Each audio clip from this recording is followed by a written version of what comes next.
Today, we dive into the many realties of what could have been for Kairo from the main reality. He shows up here from a portal, also he is in his teen years. We are in another Kairo timeline in here. This is him older and has experience with power. The sky fractures like shattered glass, sending silent shockwaves across a desolate battlefield. There, amidst the stillness, stands one figure, Kairo. His cloak is torn, his eyes glowing with a faint, otherworldly light, not of rage, but of profound disappointment. He looks upon an entire army, frozen in time, not dead, not alive, but simply paused by his absolute command over reality. With a calm, low voice that carries more weight than any shout, he speaks to the empty heavens. So this is the strongest world you could offer me. In a universe governed by balance, by systems of gods and mortals, Kairo exists as the anomaly, the error no code can correct, the variable that breaks every equation. His power has grown beyond the comprehension of even the gods who once watched him with fear.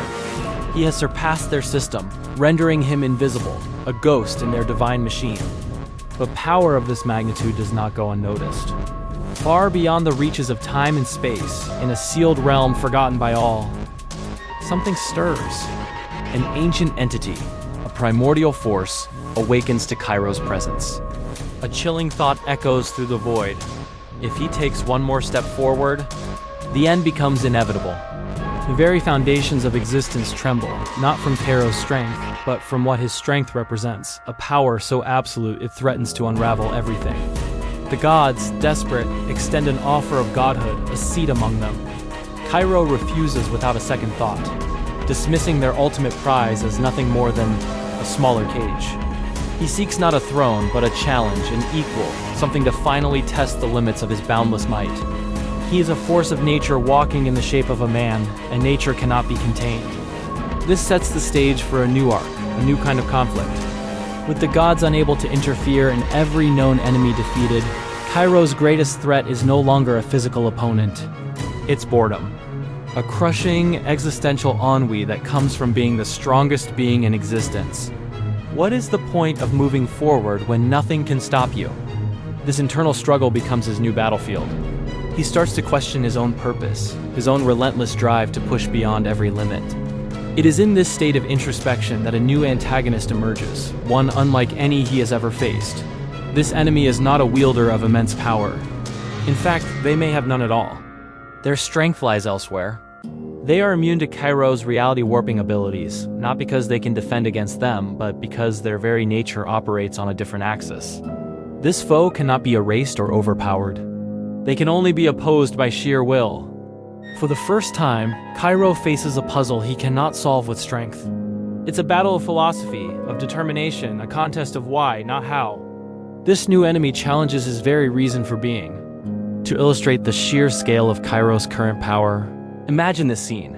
A desperate, last-ditch enemy, perhaps a forgotten demigod or a cosmic horror, unleashes an attack designed to end universes.